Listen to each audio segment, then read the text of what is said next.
of electricity. Chapter 2 Basic Electricity. ഈ ചാപ്റ്ററിൽ നമ്മൾ പഠിക്കുന്നത് ഇലക്ട്രിസിറ്റിയുടെ പ്രത്യേകതകൾ എന്തൊക്കെയാണ്, അതായത് characteristics of electricity, then various electrical symbols ഏതൊക്കെയാണ്, then loss of electricity, then safety precautions, then current generation methods. അപ്പോൾ ഇതിനെക്കുറിച്ചുള്ള ഡീറ്റെയിൽ ആയിട്ടുള്ള സ്റ്റഡിയാണ് ഈ ചാപ്റ്ററിൽ നമ്മൾ ചെയ്യുന്നത്. അപ്പോൾ ഇൻട്രൊഡക്ഷനായിട്ട് നമുക്ക് അറിയാവുന്ന കാര്യം എന്താണ്, ഇലക്ട്രിസിറ്റി എന്ന് പറയുന്നത് നമുക്ക് കാണാനോ അതിനെ സ്മെല്ല് ചെയ്യാനോ ടേസ്റ്റ് ചെയ്യാനോ അങ്ങനെയൊന്നും പറ്റുന്നില്ല. പക്ഷേ നമുക്ക് ഇലക്ട്രിസിറ്റി ഉണ്ട് എന്നുള്ളത് നമുക്ക് ഫീൽ ചെയ്യാൻ പറ്റും. Basically there are two kinds of electricity, static electricity and dynamic electricity. ഇലക്ട്രിസിറ്റിയെ ബേസിക്കായിട്ട് രണ്ടായിട്ട് തരംതിരിച്ചിട്ടുണ്ട്. ഒന്നാമത് സ്റ്റാറ്റിക് ഇലക്ട്രിസിറ്റി അല്ലെങ്കിൽ സ്റ്റേഷണറി ഇലക്ട്രിക് എന്ന് പറയും. ദെൻ രണ്ടാമത്തത് ഡൈനാമിക് അല്ലെങ്കിൽ മൂവിങ് ഇലക്ട്രിസിറ്റി എന്ന് പറയും. ഡൈനാമിക് ഇലക്ട്രിസിറ്റിയാണ് നമ്മൾ സ്റ്റഡി ചെയ്യുന്നത്. ഈ ചാപ്റ്ററിൽ നമ്മൾ പഠിക്കുന്നത് ഡൈനാമിക് ഇലക്ട്രിസിറ്റിയെ കുറിച്ചാണ്. അപ്പോൾ dynamic electricity is characterized by the flow of electrons through a conductor. ഒരു കണ്ടക്ടറിലൂടെ ഇലക്ട്രോൺസിൻ്റെ ഫ്ലോ നടത്തുന്നതാണ് ഡൈനാമിക്, അതായത് മൂവിങ് ആണ് ഡൈനാമിക് ഇലക്ട്രിസിറ്റി എന്ന് പറയുന്നത്. അപ്പോൾ ഇവിടെ കണ്ടക്ടർ എന്ന് പറയുന്ന ഒരു വാക്ക് നമ്മൾ ഉപയോഗിച്ചിട്ടുണ്ട്. അപ്പോൾ മെറ്റീരിയൽസ് നമുക്ക് മൂന്നായിട്ട് തരംതിരിച്ചിട്ടുണ്ട്: കണ്ടക്ടർ, സെമി കണ്ടക്ടർ, ഇൻസുലേറ്റർ. അപ്പോൾ കണ്ടക്ടർ എന്ന് പറയുന്നത് ഇലക്ട്രിസിറ്റിയെ കടത്തിവിടുന്നതിനെ കണ്ടക്ടർ എന്ന് പറയുന്നു. ദെൻ ഇൻസുലേറ്റർ ഉണ്ട്, ഇലക്ട്രിസിറ്റി കടത്തിവിടാത്ത മെറ്റീരിയൽസ് ആണ് ഇൻസുലേറ്റർ എന്ന് പറയുന്നത്. ദെൻ സെമി കണ്ടക്ടർ എന്ന് പറയുന്നത് ഇലക്ട്രിസിറ്റിയെ ഭാഗികമായി കടത്തിവിടുന്നതിനെ നമ്മൾ സെമി കണ്ടക്ടർ എന്നും പറയുന്നു. അപ്പോൾ ഇലക്ട്രിസിറ്റിയെ കടത്തിവിടുന്നതിനെ നമ്മൾ കണ്ടക്ടർ എന്നാണ് പറയുന്നത്. ദെൻ ക്യാരക്ടറിസ്റ്റിക്സ് ഓഫ് ഇലക്ട്രിസിറ്റി എന്തൊക്കെയാണെന്ന് നോക്കാം. നമുക്കറിയാം electricity naturally flows to the earth or ground. Naturally നമ്മുടെ ഇലക്ട്രിസിറ്റി ഗ്രൗണ്ടിലൂടെ ഫ്ലോ ചെയ്യുന്നുണ്ട്. Then pure water is not a conductor of electricity. നമുക്കറിയാവുന്ന കാര്യം തന്നെയാണ് ഇതൊക്കെ. പ്യുവർ വാട്ടർ എന്ന് പറയുന്നത് ഒരു ഇലക്ട്രിസിറ്റിയുടെ കണ്ടക്ടർ അല്ല. എന്നാൽ water practically available contains dissolved salt and other conductive materials making it A good conductor of electricity. Pure water എന്ന് പറയുന്നത് ഒരു കണ്ടക്ടർ അല്ല എങ്കിൽ തന്നെയും നമ്മുടെ വാട്ടർ എന്ന് പറയുന്നത് പ്രാക്ടിക്കലി അതിനകത്ത് ഡിസോൾവ്ഡ് സോൾട്ട് കണ്ടൻസ് ഉണ്ടാവും, അനന്തർ മിനറൽസ് അങ്ങനെയുള്ള കണ്ടൻസ് അതിനകത്ത് ഉള്ളത് കൊണ്ട് വാട്ടർ എന്തായി മാറുന്നു? It is a good conductor of electricity. ഇലക്ട്രിസിറ്റിയെ കടത്തിവിടുന്ന ഒരു കണ്ടക്ടറായി മാറുകയാണ് വാട്ടർ ചെയ്തിട്ടുള്ളത്. അതിൻ്റെ കാരണമാണ് നേരത്തെ പറഞ്ഞത്, ഇറ്റ് കണ്ടെയ്ൻസ് ഡിസോൾവ്ഡ് സാൾട്ട്. അപ്പോൾ നമുക്കറിയാം, അപ്പോൾ നമ്മുടെ ഹ്യൂമൻ ബോഡിയിൽ എന്ന് പറയുന്നത് 70% ഓഫ് വാട്ടർ കണ്ടൻറ്റ് ഉണ്ട്. This is the simple fact that when we touch an electrical circuit, we feel and frightening and uncomfortable experience. അതാണ് ഇതിൻ്റെ റീസൺ എന്ന് പറയുന്നത്. Because human body contains 70% of water and water is a good conductor of electricity. Generally we say current flows from positive terminal to negative terminal.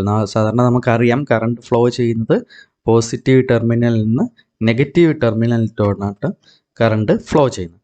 But എന്നാൽ electron flow എന്ന് പറയുന്നത് from negative terminal to positive ടെർമിനലിലോട്ടാണ്.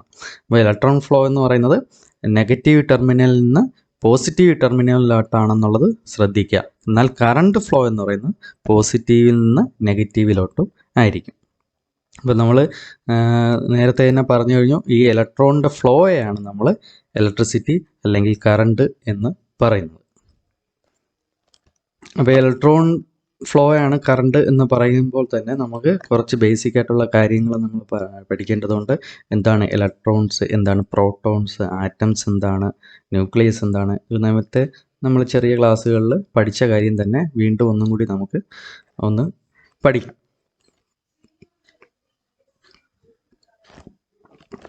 Elements എന്ന് പറഞ്ഞാൽ elements are the most basic part of material. ഒരു മെറ്റീരിയലിൻ്റെ basic പാർട്ടിനെയാണ് നമ്മൾ elements എന്ന് പറഞ്ഞാൽ നമുക്ക് അറിയാവുന്ന സബ്സ്റ്റൻസ് സോളിഡ് ഉണ്ട്, ലിക്വിഡ് ഉണ്ട്, ഗ്യാസ് ഉണ്ട്. ഇതെല്ലാം എലമെൻറ്റ്സ് കൊണ്ടാണ് ഉണ്ടാക്കിയിരിക്കുന്നത്. Is composed of elements. അപ്പോൾ എലമെൻറ്റ്സ് എന്ന് പറയുന്നത് ഒരു മെറ്റീരിയലിൻ്റെ ബേസിക് പാർട്ട് എന്ന് പറയും. Then atom is the smallest particle of an element. ഒരു എലമെൻറ്റിൻ്റെ ഏറ്റവും ചെറിയ പാർട്ടിക്കിളാണ് ആറ്റം എന്ന് പറയുന്നത്. ആ ആറ്റത്തിൻ്റെ പ്രത്യേകത എന്ന് പറയുന്നത് ആ എലമെൻറ്റിൻ്റെ എല്ലാ പ്രത്യേകതകളും അല്ലെങ്കിൽ എല്ലാ സവിശേഷതകളും ഈ ആറ്റത്തിനും ഉണ്ടായിരിക്കും. അപ്പോൾ an atom is the smallest particle of an element that retains all the properties of that element. All matters consist of atoms. എല്ലാ മാറ്ററും ആറ്റം കൊണ്ടാണ് നിർമ്മിച്ചിരിക്കുന്നത്. All matters consist of atoms. Then according to Bohr theory അനുസരിച്ച് ഒരു ആറ്റത്തിന് 3 particles ഉണ്ട്. According to Bohr theory, an atom consists of 3 particles: electrons, protons and neutrons. നമുക്കറിയാവുന്നത് തന്നെയാണ് ഇതൊക്കെ. Electrons, protons, neutrons. പ്രോട്ടോൺസിൻ്റെ ചാർജ് എന്ന് പറയുന്നത് പോസിറ്റീവ് ആയിരിക്കും, ഇലക്ട്രോൺസിൻ്റെ ചാർജ് നെഗറ്റീവ് ആയിരിക്കും. എന്നാൽ ന്യൂട്രോൺസ് എന്ന് പറയുന്നത് ഇലക്ട്രിക്കലി ന്യൂട്രൽ പാർട്ടിക്കിൾ ആയിരിക്കും. ന്യൂക്ലിയസ് എന്താണെന്ന് പറഞ്ഞാൽ the protons and neutrons are clustered together to form a hard central area called nucleus having positively charge. Nucleus എന്ന് പറയുന്ന പ്രോട്ടോൺസും ന്യൂട്രോൺസും കൂടി ഒരുമിച്ച് ഒരു സെൻട്രൽ ഏരിയയിൽ ക്ലസ്റ്റേർഡ് ടുഗദർ, അതായത് ഒരുമിച്ച് കാണപ്പെടുന്ന ആ ഏരിയയാണ് നമ്മൾ ന്യൂക്ലിയസ് എന്ന് പറയുന്നത്. ന്യൂക്ലിയസിൻ്റെ ചാർജ് എന്ന് പറയുന്നത് പോസിറ്റീവ് ചാർജ് ആയിരിക്കും. ദെൻ ഓർബിറ്റ് എന്താണെന്ന് The electrons revolve around the nucleus in a well-defined path called orbit. Electrons ഒരു വെൽ ഡിഫൈൻഡ് പാത്തിലൂടെ ആയിരിക്കും അത് റിവോൾവ് ചെയ്യുന്നത്, ന്യൂക്ലിയസിന് ചുറ്റും റിവോൾവ് ചെയ്യുന്നത്. അപ്പോൾ ആ പാത്തിനെയാണ് നമ്മൾ ഓർബിറ്റ് എന്ന് പറയുന്നത്. അപ്പോൾ ഇത്രയും പഠിച്ചതിൽ നിന്ന് നമുക്കൊരു ക്വസ്റ്റ്യൻ്റെ ആൻസറും കൂടി ചെയ്യാൻ പറ്റും. ക്വസ്റ്റ്യൻ ഇതാണ്: the entire atom is said to be electrical neutral. Why? ഒരു ആറ്റം ഇലക്ട്രിക്കലി ന്യൂട്രൽ എന്ന് പറയും. എന്തുകൊണ്ട്? In a normal atom the number of proton is equal to number of electrons. ഒരു നോർമൽ ആറ്റത്തിൻ്റെ പ്രോട്ടോൺസിൻ്റെ എണ്ണവും ഇലക്ട്രോൺസിൻ്റെ എണ്ണവും ഈക്വൽ ആയിരിക്കും. അതുകൊണ്ടാണ് hence the entire atom is said to be electrical neutral എന്ന്. അതുകൊണ്ടാണ് എൻറ്റയർ ആറ്റം ഇലക്ട്രിക്കലി ന്യൂട്രൽ എന്ന് നമുക്ക് പറയാം. പോസിറ്റീവ് ചാർജും നെഗറ്റീവ് ചാർജും ഈക്വൽ ആയിട്ടായിരിക്കും വരുന്നത്. അപ്പോൾ അതുകൊണ്ട് നമുക്ക് ഒരു atom, normal atom electrically neutral ആണെന്ന് നമുക്ക് പറയാൻ പറ്റും. ഇനി 2 ടേമും കൂടി പഠിക്കണം. അറ്റോമിക് നമ്പർ എന്ന് പറയുന്നത് നമ്പർ ഓഫ് ഇലക്ട്രോൺസിനെ അല്ലെങ്കിൽ നമ്പർ ഓഫ് പ്രോട്ടോൺസിനെയാണ് നമ്മൾ അറ്റോമിക് നമ്പർ എന്നുകൊണ്ട് സൂചിപ്പിക്കുന്നത്. അപ്പോൾ അറ്റോമിക് നമ്പർ എന്ന് ഇനി എഴുതി കഴിയുമ്പോൾ നമ്മൾ മനസ്സിലാക്കേണ്ടത് അത് നമ്പർ ഓഫ് ഇലക്ട്രോൺസ് ആയിരിക്കും അല്ലെങ്കിൽ നമ്പർ ഓഫ് പ്രോട്ടോൺസിൻ്റെ എണ്ണമായിരിക്കും. ദെൻ അടുത്തതാണ് atomic weight. Atomic weight calculate ചെയ്യുന്നത് number of protons plus number of neutrons. Number of പ്രോട്ടോൺസിൻ്റെയും നമ്പർ ഓഫ് ന്യൂട്രോൺസിൻ്റെ എണ്ണം ആഡ് ചെയ്ത് വരുന്നതാണ് അറ്റോമിക് വെയ്റ്റ് എന്ന് പറയുന്നത്. നമ്മൾ നേരത്തെ പറഞ്ഞു ഇലക്ട്രോൺസ് ഒരു വെൽ ഡിഫൈൻഡ് പാത്തിലൂടെ ആയിരിക്കും റിവോൾവ് ചെയ്യുന്നത്. ആ പാത്തിനെ വിളിക്കുന്ന പേരാണ് ഓർബിറ്റ് എന്ന് പറയുന്നത്.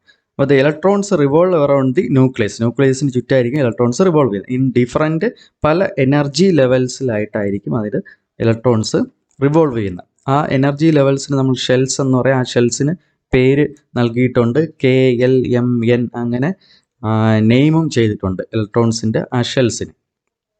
ഇപ്പോൾ ഫസ്റ്റ് ഷെൽ എന്ന് പറഞ്ഞാൽ K ഷെല്ലാണ്. The K shell is placed close to the ന്യൂക്ലിയസിനോട് ഏറ്റവും അടുത്ത് കാണുന്ന ഷെല്ലാണ് K.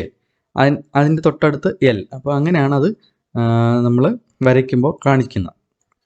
The maximum number of electrons in any shell is given by the relation of 2n². അതായത് ഓരോ ഷെല്ലിലും നമുക്ക് മാക്സിമം ഇലക്ട്രോൺസിനെ പ്ലേസ് ചെയ്യുന്നത് മാക്സിമം ഒരു നമ്പർ ഉണ്ട്. ഇപ്പോൾ K ഷെല്ലിലാണെങ്കിൽ നമുക്ക് 2 മാക്സിമം അതിനകത്ത് പറ്റുന്ന ഇലക്ട്രോൺസ് എന്ന് പറഞ്ഞാൽ. ദെൻ തൊട്ടടുത്ത് L ഷെല്ലിലാണെങ്കിൽ മാക്സിമം അതിനകത്ത് വരുന്ന ഇലക്ട്രോൺസ് എന്ന് പറഞ്ഞാൽ 8 ആയിരിക്കും. ദെൻ M ഷെല്ലിലാണെങ്കിൽ മാക്സിമം അതിനകത്ത് വരുന്ന പ്ലേസ് ചെയ്യുന്ന ഇലക്ട്രോൺസ് നമ്പർ എന്ന് പറയുന്നത് 18 ആയിരിക്കും. ദെൻ അടുത്ത എൻ ഷെല്ലിലാണെങ്കിൽ 32 ആയിരിക്കും. അപ്പോൾ ഇങ്ങനെയാണ് അതിൻ്റെ ഇലക്ട്രോൺസിനെ പ്ലേസ് ചെയ്യുന്നത്. അപ്പോൾ ഈ പ്ലേസ് ചെയ്യുന്ന എണ്ണം നമുക്ക് കാൽക്കുലേറ്റ് ചെയ്യാൻ ഉള്ള ഒരു റിലേഷനാണ് 2n² എന്ന് പറയുന്നത്. ഇപ്പോൾ 2n² എന്ന് പറയുന്ന റിലേഷനിൽ നമ്മൾ എന്നിൻ്റെ സ്ഥാനത്ത് നമ്മുടെ ഷെല്ലിൻ്റെ ഏതാണോ ഷെല്ലെന്നുള്ള നമ്പർ കൊടുത്തു കഴിഞ്ഞാൽ നമുക്ക് എത്ര ഇലക്ട്രോൺസ് മാക്സിമം അതിനകത്ത് പ്ലേസ് ചെയ്യാൻ പറ്റും എന്നുള്ളത് നമുക്ക് മനസ്സിലാക്കാം. ഇപ്പോൾ ഫസ്റ്റ് ഷെൽ, അതായത് കെ ഷെല്ലാണെങ്കിൽ ഒന്നാമത്തെ ഷെല്ലാണ്. അപ്പോൾ 2 × 1² എന്ന് കൊടുത്തു കഴിഞ്ഞാൽ ഫസ്റ്റ് ഷെല്ല് 2 ഇലക്ട്രോൺസ് ആണ് പ്ലേസ് ചെയ്യാൻ പറ്റുന്നത് എന്നുള്ളത് നമുക്ക് മനസ്സിലാക്കാം. സെക്കൻഡ് ഷെൽ എന്ന് പറയുമ്പോൾ രണ്ടാമത്താണ്. അപ്പോൾ എന്നിൻ്റെ സ്ഥാനത്ത് നമ്മൾ 2 കൊടുക്കണം. അപ്പോൾ 2 × 2² എന്ന് പറയുമ്പോഴത്തേക്കും 8 ഇലക്ട്രോൺസ് കിട്ടും. അങ്ങനെയാണ് എല്ലിൽ 8 ഇലക്ട്രോൺസ് നമുക്ക് പ്ലേസ് ചെയ്യാൻ പറ്റുന്നു എന്ന് നമ്മൾ മനസ്സിലാക്കുന്നു. ഇലക്ട്രോൺസിനെ നമ്മൾ പ്ലേസ് ചെയ്യുന്നത് നിശ്ചിത ഷെൽസ് ആയിരിക്കും, അല്ലെങ്കിൽ നിശ്ചിത ഓർബിറ്റിലായിരിക്കും. അത് KLMN അങ്ങനെ നമ്മൾ നെയിം ചെയ്തിട്ടുണ്ട്. കെ ഷെല്ലിൽ കാണുന്ന ഇലക്ട്രോൺസിൻ്റെ എണ്ണം എന്ന് പറഞ്ഞാൽ 2 ആയിരിക്കും, എല്ലിൽ 8 ആയിരിക്കും, എമ്മിൽ 18, ദെൻ എന്നിൽ 32. ഇങ്ങനെയായിരിക്കും ആ ഇലക്ട്രോൺസിനെ നമ്മൾ പ്ലേസ് ചെയ്തിട്ടുള്ളത്. ഇനി നമ്മൾ പഠിച്ച കാര്യങ്ങൾ തന്നെയാണ്. ഒരു ആറ്റത്തിൻ്റെ സ്ട്രക്ചറാണ് ഈ കാണിച്ചിരിക്കുന്നത്. ബോർ മോഡൽ അനുസരിച്ച് ആറ്റത്തിൽ എന്തൊക്കെയാണുള്ളത്? പ്രോട്ടോൺസ് ഉണ്ട്, ഇലക്ട്രോൺസ് ഉണ്ട്, ന്യൂട്രോൺസ് ഉണ്ട്. അപ്പോൾ ഒരു ഇലക്ട്രോൺസ് റിവോൾവ് ചെയ്യുന്ന ഒരു ഫിഗറാണ് ഈ കാണുന്നത്. ഇതിൻ്റെ സെൻട്രലിൽ കാണുന്ന ഏരിയ ആണ് ന്യൂക്ലിയസ് എന്ന് പറയുന്നത്. ഇവിടെ പ്രോട്ടോൺസ് ഉണ്ടാവും, ദെൻ ന്യൂട്രോൺസ് ഉണ്ടാവും. അതിനെ ഒരുമിച്ച് വിളിക്കുന്ന പേരാണ് ന്യൂക്ലിയസ് എന്ന് പറയുന്നത്. ഇതിന് ചുറ്റുമാണ് ഇലക്ട്രോൺസ് റിവോൾവ് ചെയ്യുന്നത്. ദെൻ ഈ ഇലക്ട്രോൺസിൻ്റെ ഫ്ലോയെയാണ് നമ്മൾ ഇലക്ട്രിസിറ്റി എന്നും പറയുന്നത്. ഇലക്ട്രോൺസ് നിശ്ചിത ഷെൽസ് ആയിട്ടായിരിക്കും കാണപ്പെടുന്നത്. ദെൻ ഇതിൻ്റെ പ്രോട്ടോൺസിൻ്റെ ചാർജ് എന്ന് പറയുന്നത് പോസിറ്റീവ് ചാർജാണ്, എന്നാൽ ഇലക്ട്രോൺസിൻ്റെ ചാർജ് നെഗറ്റീവ് ആയിരിക്കും. അപ്പോൾ ഇലക്ട്രോൺസ് ആണ് ഈ ഫ്ലോ ചെയ്യുന്നത്. അപ്പോൾ ആ ഇലക്ട്രോൺസിൻ്റെ ഇങ്ങനെയുള്ള ഫ്ലോയാണ് നമ്മൾ ഇലക്ട്രിക് കറണ്ട് എന്ന് പറയുന്നത്.